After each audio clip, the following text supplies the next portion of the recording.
I've never not played high, bro. When I tell you, like, I was the king of the system, I was the king of the system, bro. You know, people think you have a personal beef with Devin Hester. I was Picasso. I can make a picture. Devin Hester was not Picasso. You know, you talk about VJ for a second. He said you're one of the smartest players he's ever coached. Y'all were only looking at the front of the cover. Like, oh, yeah, Pacman at the script club every night. Bro, I was a fucking film junkie. What do you think your favorite Vaughn story is? Halloween party? Halloween party. Bro, we was so fucked up, bro. I ended up knocking out O.T. Genasis. I'm like, damn, Myles Garrett got all these sacks and I ain't got a game ball yet because they fucking suck. Have you ever thought about that? So you and Steve Smith been going back and forth recently. You call him a bum. Steve Smith, he was a bum. I'm gonna have to stay my ass out of this one. Take a look around. Ain't it funny how feels like we're in a good old days. Go and grab a cup, go and fill it up. Cheers to living in a good old days. All right, welcome to another Glory Days episode, presented to you always by PrizePicks. Today we have an all-pro cornerback, one of the most electrifying return men in the NFL. He's a media voice, a mentor, and a one-of-one, Mr. Adam Pacman Jones. You're obviously in a media space. So you and Steve Smith been going back and forth recently. You call him a bum. Fuck Steve Smith, he was a bum.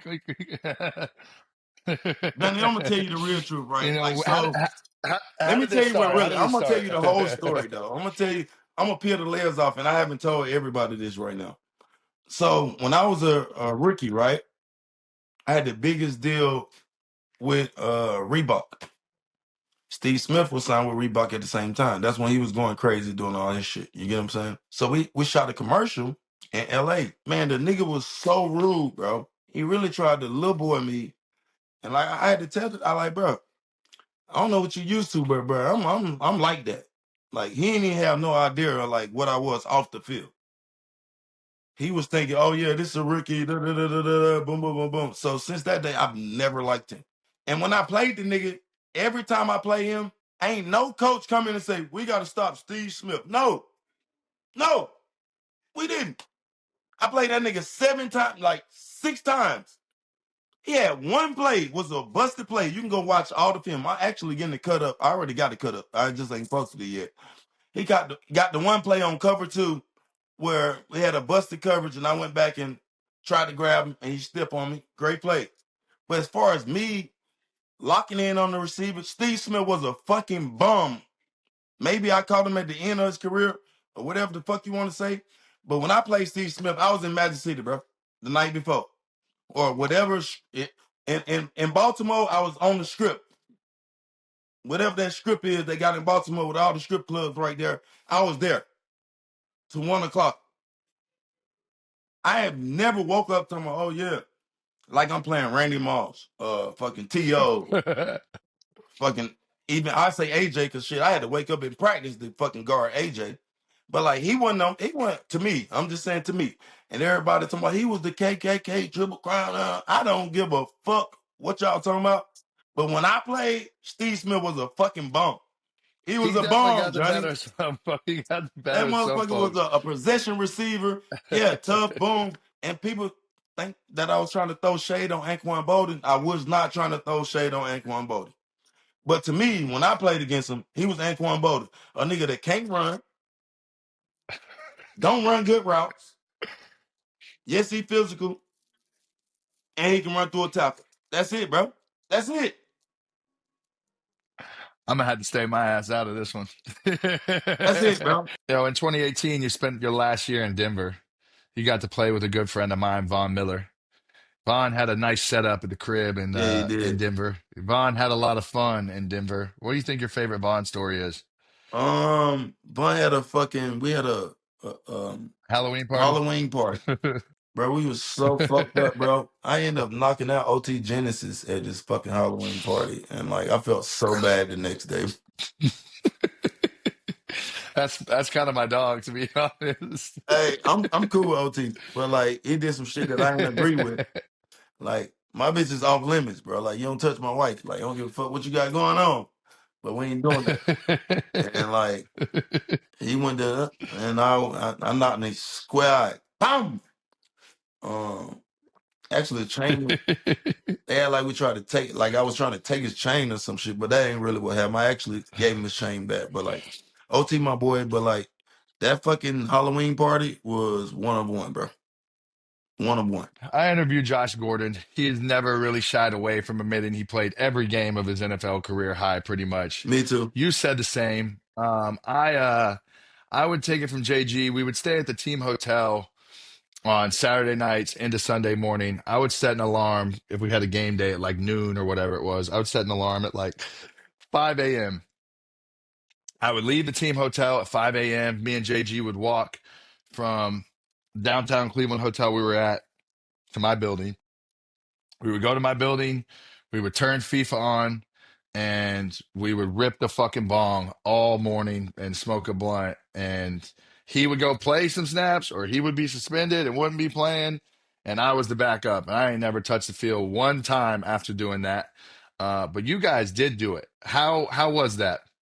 I'm saying I always play high. I've never not played high, bro. When I tell you, like, I was the king of the system, I was the king of the system, bro. And you talking about you waking up at 5 a.m. So if we had a home game, I would wake up maybe 6:30. I'm out of there because we going through our shit the night before. You ain't got to go back and see them folks. 6:30, I'm at the house smoking like a motherfucker. By 8:30, my wife got fiction grits or whatever the fuck I'm eating. And then I go play the game.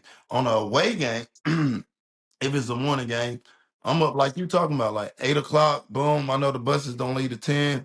We up there in the like whatever the parking deck is, the highest level. Get high, go and play. But like I did that since college. Like I a crazy story, and I hate to say this, but I was in Tennessee and I was like the man at the time. And one of my boys was smoking in the room with me, right?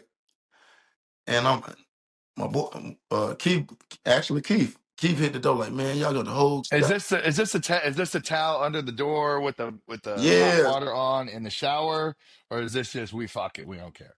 nah, we was in the shower with the towel up under the door, but like shit was blowing, bro. Like we had a little ass room.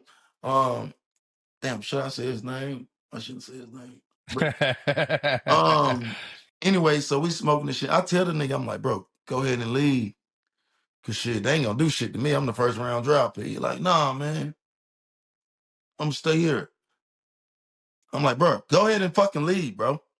2 minutes later, they hit the door. Boom, boom, boom, boom. He like, I said, I'm smoking. He ain't smoking. Do what I tell him. He is not smoking. I'm smoking. Man, they sent his ass on a flight that night. I started the Damn. game. I had a fucking punt return for a touchdown. Um, and I felt so bad because I'm like, damn, bro, like, I know they can't do shit to me. Shit, my shit guaranteed. But like, you can get your ass the fuck up out of here. He's like, no, Peg, I want to smoke.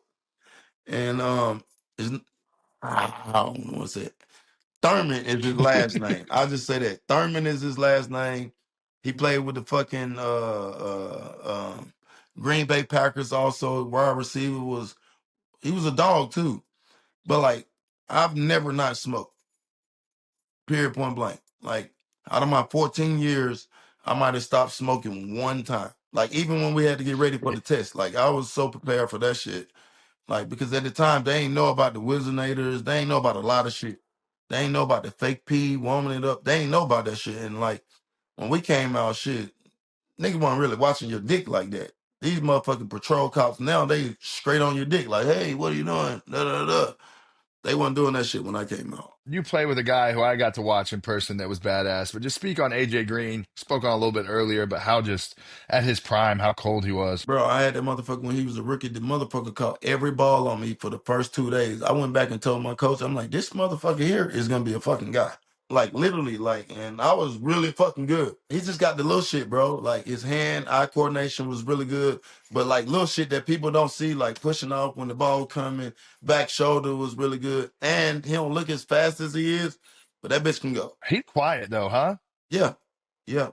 As a mouse, He, till he get yeah. pissed off now. Once he get pissed off, and it's hard to piss him off, but once he get pissed off, then he'll get to chirping. But like, he don't talk too much of that. He don't talk too much shit. PrizePicks is America's #1 sports picks app. Holiday football season is upon us, and there's no better time to join than now. The app is easy to use. All you got to do, make a lineup, pick more or less on few player stats, and that's it. Plus, PrizePicks is available in 45 states, including Texas and California. And best of all, PrizePicks will give you $50 in lineups when you play your first $5 lineup. Win or lose, you'll get $50 in lineups. Use promo code Johnny when you download the app and sign up today. You can also follow me on the app at Johnny Manziel. Get my picks in real time and see who your friends are picking in your feed. Here's my lineup for this NFL Sunday. I have more on Patrick Mahomes rushing yards, more on Jamar Chase's receiving yards, and more on Josh Allen's rush and receiving touchdowns. Let me know what you think in the comments and tail with one quick direct in the app if you want to join me. PrizePicks. It's good to be right.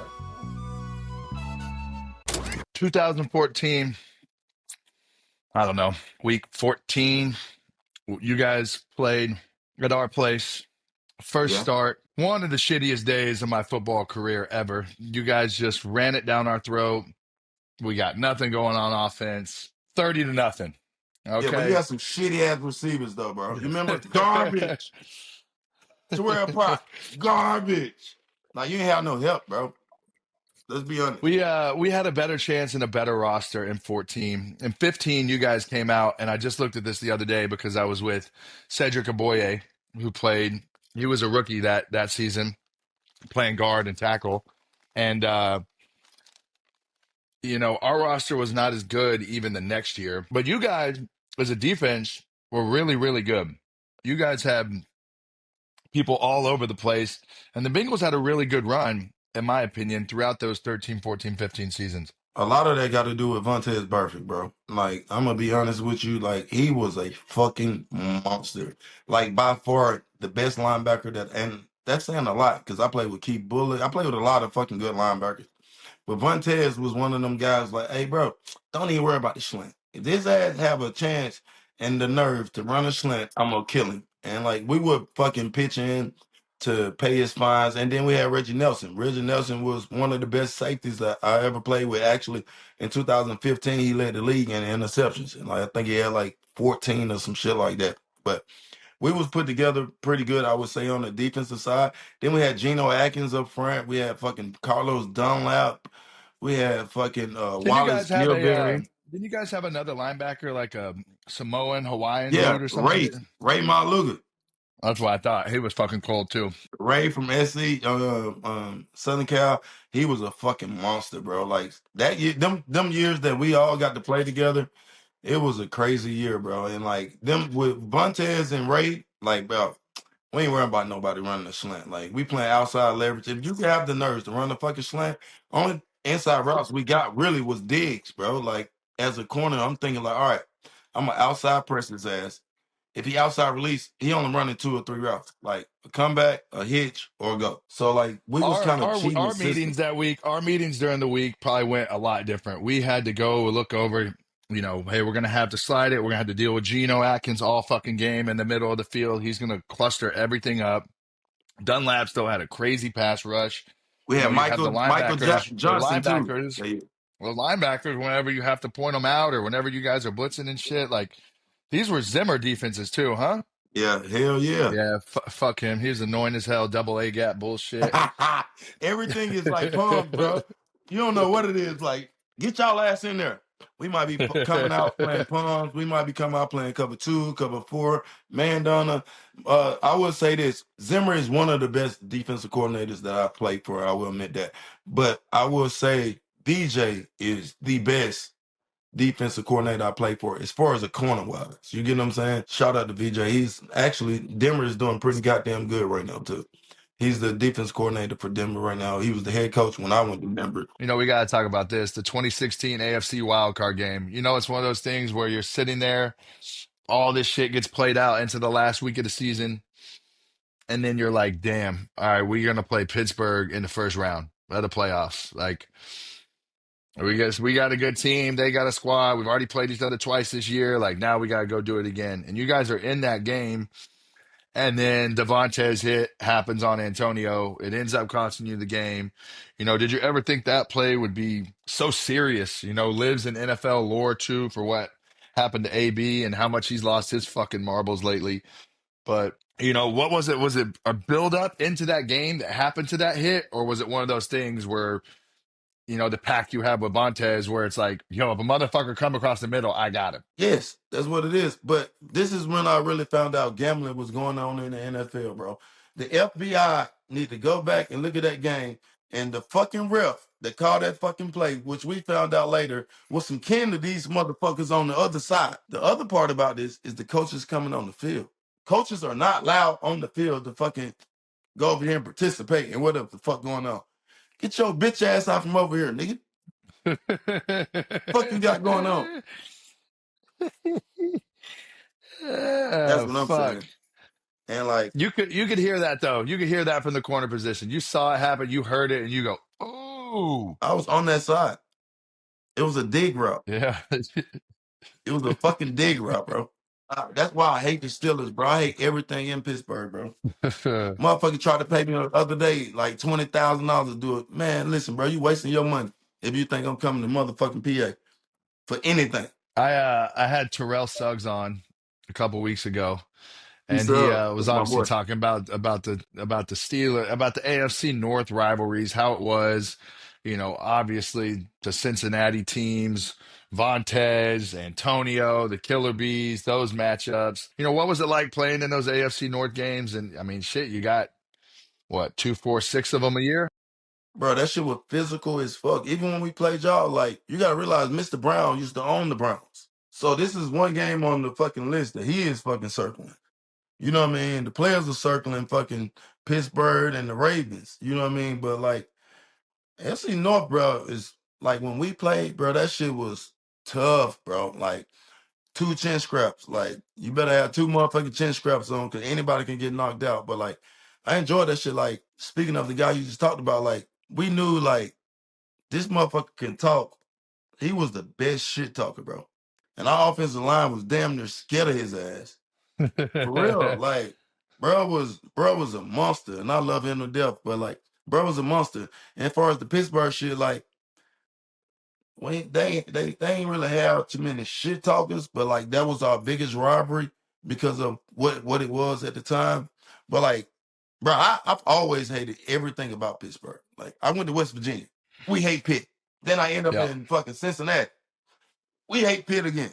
So like when people be talking shit about like, damn Pat, why you burning them jerseys? Man, fuck everything over that yellow bridge, man. Y'all ain't got shit. Y'all ain't got a strip club. Y'all ain't got no good hot wings. Y'all ain't got shit, bro. Like that shit whack as a motherfucker. It had to be tough. 0-5 in playoff games as a Bengal. Is I'm that your saying sting the most? we made it every damn year we was there. Damn near. It's like how many people get to make the playoffs? It's got to be tougher for you not winning a fucking game in Cleveland, huh? You fucking damn right about that. It was a lot harder going At least 2 and we at least we 14 got watching you guys one make the week of playoffs. playoff checks, Johnny. I think Kevin what's his name? Storansky, whatever the fucking name, Kevin shit, for your team. The He's got to Browns, be, my bro. He's got to team. be betting on the game, bro. Last week they scored a touchdown and went for 2 for no reason. Look, they got a win a couple weeks ago versus the Raiders. I went to that game. One of the most boring football games I've ever been to in my life, but who knows what they're doing in Cleveland, man. I feel bad for Shedeur and him having to answer the questions that he's having to answer right now is brutal. Why would you feel That's the one bad? thing They about did you the Cleveland. same way, bro. When you walk Shedeur is going through the you same lose a thing that you game, went through. and you go into the press conference after the game, and your own media is shitting down your throat. Your own media is asking you questions that are like, "Yo, is your head coach sabotaging you?" It's like, what the fuck are you talking about? You Why guys would you even fucking ask me that suck that question? bad in the media that you have to get fucking quotes like that to sell a fucking paper because you guys suck so fucking bad. Like, that's what it is. You're asking your starting quarterback, the guy who has so much on his plate, the guy that's trying to revive this fucking franchise, you can't show him no love. You Shit is gotta give crazy, him bro. questions like that. It's nuts. And it's the same people. It's the same people that have been there from when I was there, that when Brandon Weeden was there. It doesn't matter. And they're going to continue. The whole thing is a problem. Not just your head coach feels like he's throwing games, but your media, they don't fucking believe you're going to be any good. They're already asking you questions like you're going to fail. And then you got to deal with the stigma of being the starting quarterback of Cleveland with all the pressure of all the break the curse. You know, the one person I salute because of how he handled everything and kept his cool for the most part was Baker. And Yeah. Shedeur's doing a good job right now, but it's never going to stop there. You can't possibly fucking win. They don't understand, like, and all these people, they do this, bro. They've never been in it. So it's just, hey, let me ask you this question. Bitch, the quarterback is the first motherfucker here at the stadium and the last one to fucking leave. At least treat him with a little bit of respect or dignity, but like, you know, that shit, and I'm just saying from what outside looking in, because I haven't been there. But what I will say is it's a shit show. But like For sure. nobody's gonna answer a fucking question about their head coach. Like, why in the fuck are you asking me that question? That don't even make sense to ask that question. It doesn't. And it happened. Like, and then he'll go and he'll lose this week and they'll have another stupid ass question for him. And then you got fucking Myles Garrett stuck there, about to break a sack record, but he's going to be there for another 4 years and never play for a meaningful game in his whole career. I was laughing about this the other day, Jay. I'm like, damn, Myles Garrett got all these sacks and ain't got a game ball yet because they fucking suck. Have you ever thought about that? You don't get no fucking game ball when you lose. No, You don't get no fucking game ball no. when you lose, bro. He's going to This get his motherfucker got 23rd sack. 20 He's sacks going to get his damn 20 near. He's And gonna don't get have, his 23rd nah, he sack. might got 2 game balls. Dude. If you're 21 and older, looking for pure, potent, reliable cannabis, it's time to check out 3chi.com.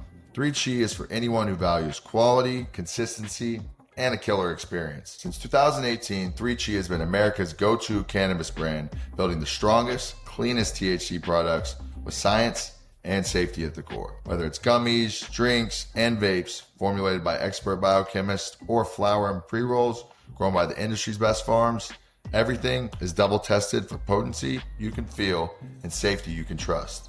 3chi makes life easy because it's legal and delivers to you without a medical card. Easy, fast, reliable. Finding your vibe is simple. 3chi dials in effects so you can feel exactly the way you want, when you want.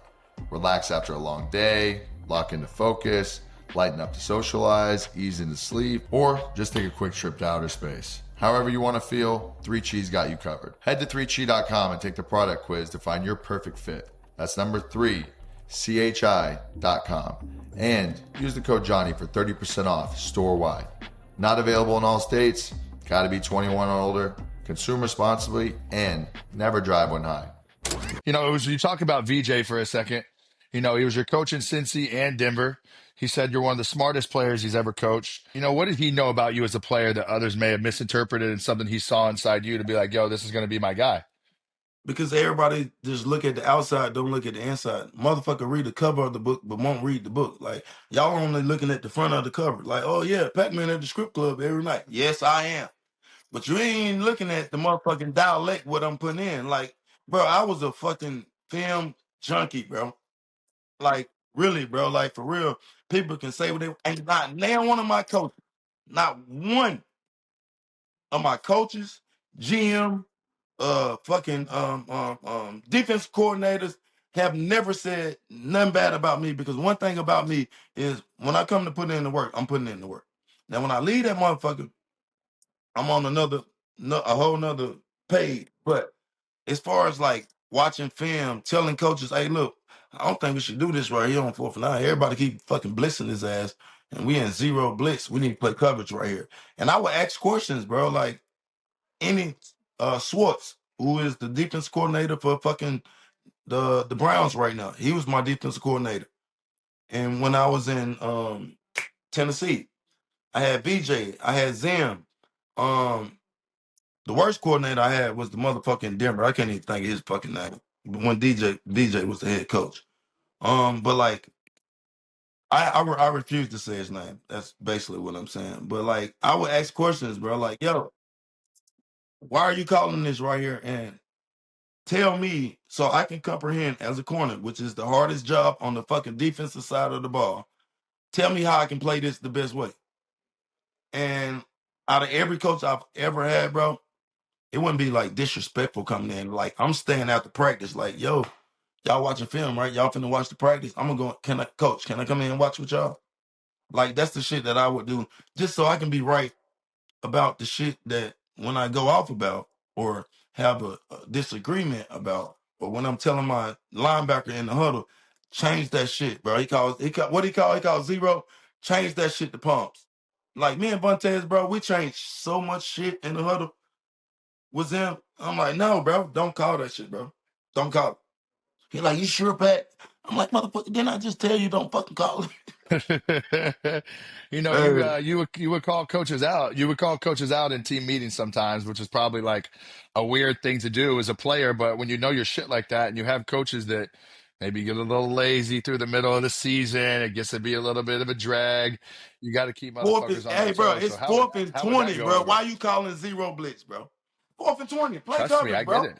Let them check the ball down and let's tackle the ball. There's good defensive coordinators out there who have their guys right, and then there's guys who are on their third stop in 3 years, just begging to hang on for a job. That's why fucking Denver is so good right now because of VJ, bro.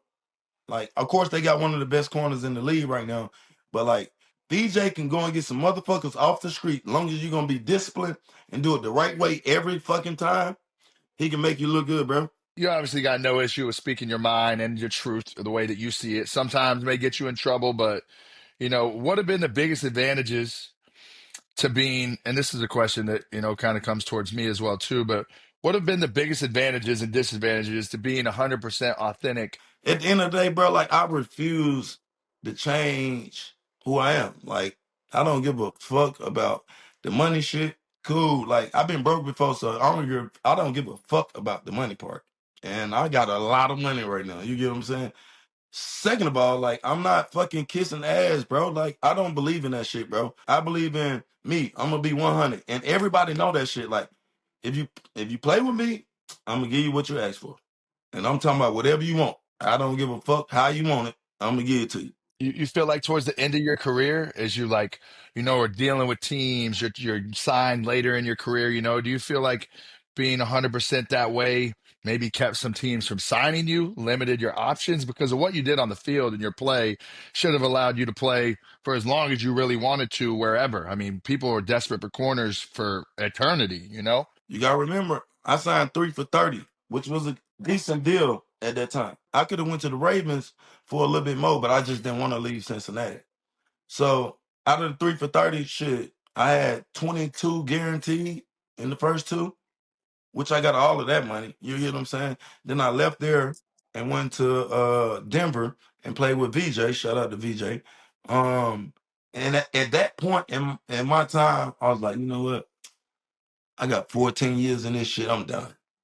Like, I'm getting the last laugh at this shit. Like, and I get to go out my way. Like, I ain't gotta do it the way they thought it was gonna be. Cause nobody thought I was gonna fucking even make it back, bro. You gotta realize I made my first year, I was balling. My second year, I made Pro Bowl and got suspended. Suspended for a whole year. Then I go and fucking do TNA wrestling, all this shit, boom, boom, boom, boom. Then Jerry Jones called me. I go to Jerry World for a year. What people didn't really know, though, I broke my neck when I played with the Cowboys. It happened the Pittsburgh game at Pittsburgh. Anyway, make a long story short, I ended up coming back in the game, played the whole game. And Jerry brought me and I was just like, look, man, like, I got to cut you, but I really don't want to cut you. I'm like, what are you talking about? I'm like, you cut me? Because shit, he had already gave me a, what, $2.9 million contract that was all guaranteed. I'm like, you cut me? He's like, I got to, man. Like, I want you to take care of your body. Boom, boom, boom. I'm like, look, if you cut me, it's two things I need you to do. Always take care of me and don't tell nobody that my neck hurt. He did exactly that, bro. Like what people didn't know, like I was paralyzed that game in Pittsburgh. And he never told nobody. I sat out 2 years, did the rehab and shit, and my shit was still fucked up. I still had like tingling down my arm and everything when I went to the Bengals. The Bengals had no fucking idea that my neck was fucked up. Simon, boom, I'm balling out. I had fucking 3 picks, I was like top 5 cornerback when I came back with my first year back with the Bengals. And then I fucking went up in Atlanta, Georgia. I just had a script fumble for a touchdown. And I went up to touch the receiver. Boom. I go numb again. Everything in my body. This time it was really for real though, like, cause I was paralyzed for like, say 15 minutes this time. It wasn't like the first time. And Mr. Brown was like, look, bro, I ain't putting you out there until your shit is right. And I was like, all right, cool. So I had the surgery and everything. And I kept smoking though. I was still smoking weed and shit. He like, bro, you gotta stop smoking the weed. We can see the shit on the test that if you keep smoking, you know what I mean, that tobacco and smoke is not gonna heal your bone. So I ended up stopping smoking for like 2 months. This is as long as I ever stopped smoking. 2 months, my shit fused together. I had C3, C4 neck surgery. Fused together, boom, and that's what they wrote. But like I had my own laugh at the ass, like really like how I look at it. You get what I'm saying? Like people can look at the story like, oh yeah, we know you for this and that and this, boom, boom. Bitch, you don't know me for getting millions. I was the fucking first defensive player picked and got to do whatever the fuck I wanted to do on my time. And at that time, shit, I got $19.9 million guaranteed. I mean, that's how it should be. I mean, that's what you're going for. You're going for a guaranteed deal like that that allows you to tell people to fuck off and do whatever you want. I mean, being paid like you were at the position, it gives you that opportunity. I mean, you're guaranteed 10, 10, and 10. You're seeing 22 of all of it. I mean, Cincinnati and Ohio with your agent. I mean, you're seeing fucking 4.5, damn near 5 of that shit. Yeah, let's talk about the Cash. Ricky deal too. The Ricky deal was 19 guaranteed, 32 million. And like when I came out in 2005, that shit was big money. Let's talk about your second year in the league with the Titans. You have 4 INTs as the DB, 3 punt return touchdowns. What'd you know heading into year 2 that the rest of the league was about to find out? Like you had to know in practice catching punt returns and things that you felt really comfortable and that you had a good enough special teams unit to go take some to the crib. Yeah, the special team unit was some shit. I'll tell you that. It wasn't this fucking special team unit. I had 2 fucking guys that was really fucking good. But Fisher, bro, you gotta remember, Coach Fisher was a special team dude. Like my first game in the league, we played in San Francisco, and you know how San Francisco, the win is like this, man. I fucking dropped 4 punts. We literally got off the bus. They're like, come here. We went back to the stadium, like not the practice field. We went to the stadium, bro. He made me catch 100 balls. No bullshit, bro. No bullshit. Off the drugs, 100 balls, bitch. You gonna catch 100 balls. Coach Fisher was so good as far as putting schemes and shit together of little certain shit. And he would tell me like, hey, yo, boom, boom, boom, boom, this. Like, even on offense, bro, I had fucking 3 touchdowns on offense. I was playing every game. I had a package of 20 plays on offense when I was playing with Fisher. I know, you talk about Fish too. You got to look back into his last couple years, even in St. Louis, where they were doing shit with Tavon Austin. He was getting a lot of punt returns and shit. Like he's always been super crafty about it. And if you look back on it, they won a lot of games that way for sure. Yeah, Fisher was unbelievable, bro. Like, even when I left there, bro, like, Fish came to my house. We drank a beer together. He's like, look, do you really want to leave here? I'm like, yeah, I want to get the fuck out of here. Like, I'm way too advanced in this shit. I keep getting pulled over every fucking time I leave my house. Like, and the main reason I was just, I did shit with my ass out in the street, which I didn't realize it at the time. But like, I'm staying next door to fucking George Jones, bro. I got 70 fucking acres, fucking 12-star horse garage. Like, I was just doing shit, and like, this is normal shit to me. But to other motherfuckers, like, oh yeah, he think he on that. Boom, boom. And I told Fish, I'm like, bro, I think the best thing is for you to get me out of here. He's like, bro, and I was suspended at this time. He's like, I don't think that's the best thing. I'm like, yes, it is. And then when Jerry called him for the trade and shit, I'm like, yes, thank fucking God. As we look back at that Titans season 2 on the field, 3 punt return TDs, 4 that didn't get called. 3 kick return TDs in 06. People think you have a personal beef with Devin Hester. What are you actually trying to say was the difference between the two of you as returners? First of all, I love Hester, and he know that. Like, and people take things that I say, but I was Picasso. I can make a picture. Devin Hester was not Picasso. He was fast, yeah. And you gotta realize he was on one of the best special teams unit there was in Chicago, bro. They had a starting fucking defense playing special teams for him. And my whole point was like, yeah, shit, anybody could have did that with that with that and his speed, like I ain't taking that away from Hester, but Hester was like, if you go and draw a picture, if you ask a motherfucker, can you write in cursive? That's a good word. Can you write in cursive? I don't think Hester could write in cursive. He can write a sentence, but he couldn't write in cursive. And it's hard to explain it, but the coaches, people that watch film, man, a motherfucker would not even kick me the ball. And first of all, he was a full-time special team guy. Nobody know Devin Hester for nothing else but what? Special teams. This motherfucker ain't never played cornerback, wide receiver, running back, nothing. He was a special team guy. Like, so every game, guess what he got? He got two things to do: punt return, kick return. I'm out here on the other end, guarding the motherfucking best player on the team, getting a couple snaps on offense. When I can go back there and do punt return and kick return, guess what? I'm back there. So, like, it's a big difference in between me and him as a player, I would say. Like, yeah, was he a great returner? Yes, he was. Like, I can name a lot of great returners. That don't mean that I don't think they was better than me as a returner. If I could do fucking punt return and kick return and not fucking do nothing else, motherfucker, I'm playing first down, second down, third down, and then going back down fucking fourth down to fucking catch a punt, bro. This motherfucker's on the sideline. 1, 2, 3, then go catch a punt. Even on defense. 1, 2, 3, then go back. Even when the offense out there, not out there. Like, it's a big difference in what I was saying when I'm like, yeah, I'm definitely a way better punt return and kick return than Hester. And that's how I feel. I'm never going to change that. Was Hester the best of our class? Yes, he was. And the reason why he was the best, because that's all he fucking did. I got a good relationship with LenDale White. He came on my show. He actually came to Austin this weekend to do a little interview and come to the game and stuff. He joined the Titans as a rookie while you were there.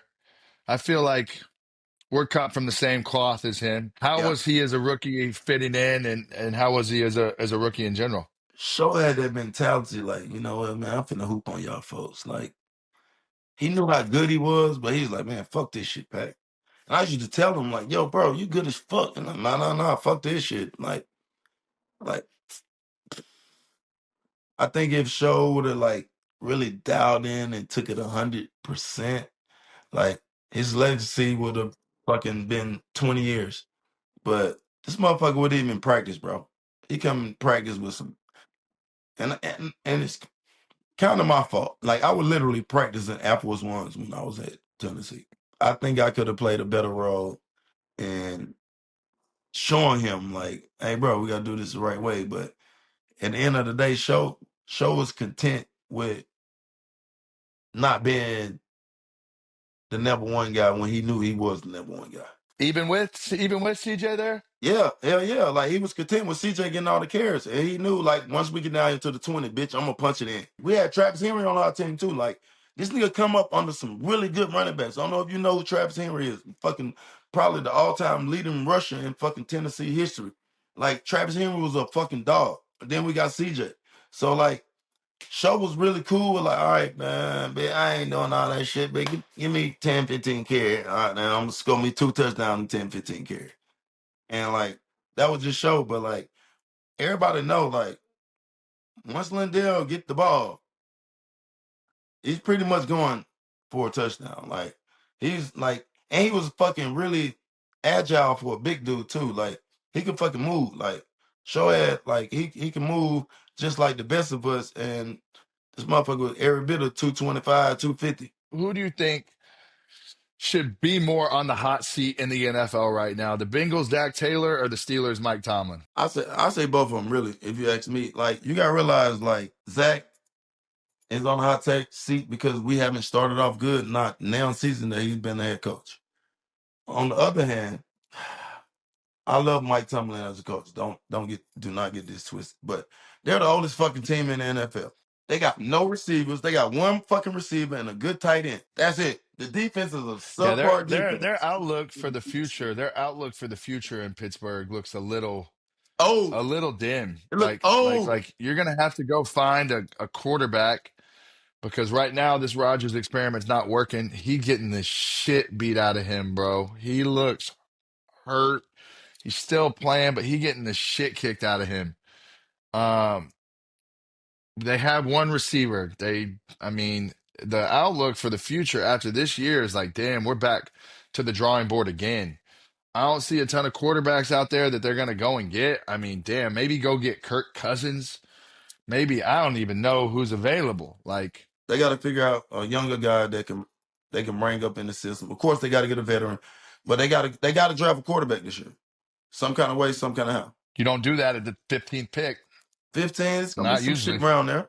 There's gonna be some shit around there, or they can trade up. Yeah, I mean, they just got to pick right. Shit, they got Kenny Pickett, and that failed on them. And now, you bring in Rodgers as a stopgap. The Justin Fields or whatever year Everybody that was sucking their dick the Shit. first 5 weeks, though. They was 4-1.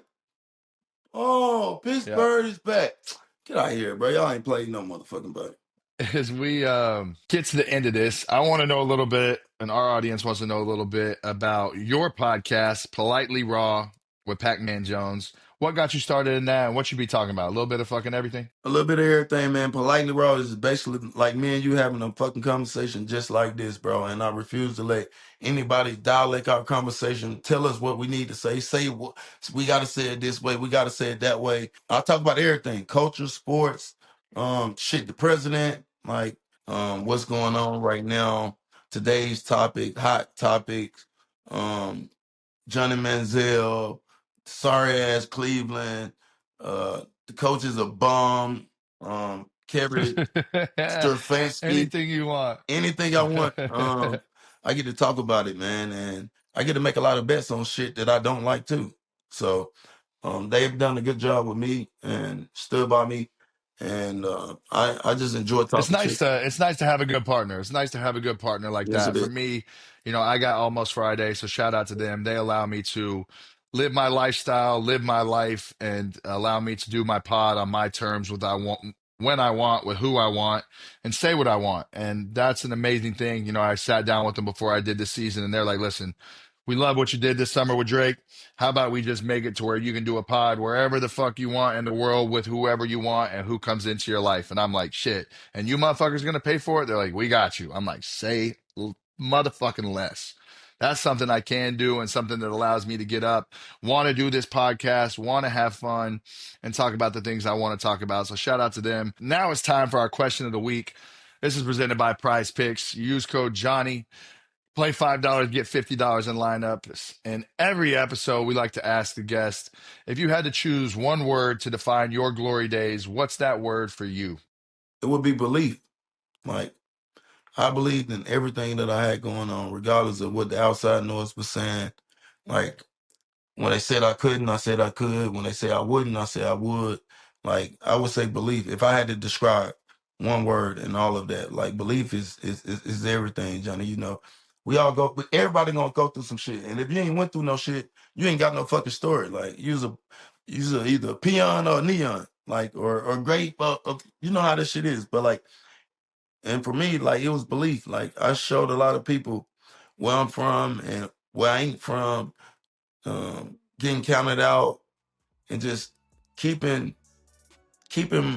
really the tunnel vision of like, all right, I'm gonna get the last laugh of this. So like, if I had one word, it would be belief, bro. More than anything, my brother, I appreciate you taking the time out of your day. Appreciate you hopping on with us. This is definitely an episode that I knew wouldn't disappoint. Yeah. Definitely one that I've been wanting to do. And more than anything, it's nothing but love on this side, my homie. Hey, man, I love you too. Appreciate you, my boy. This is Glory Days.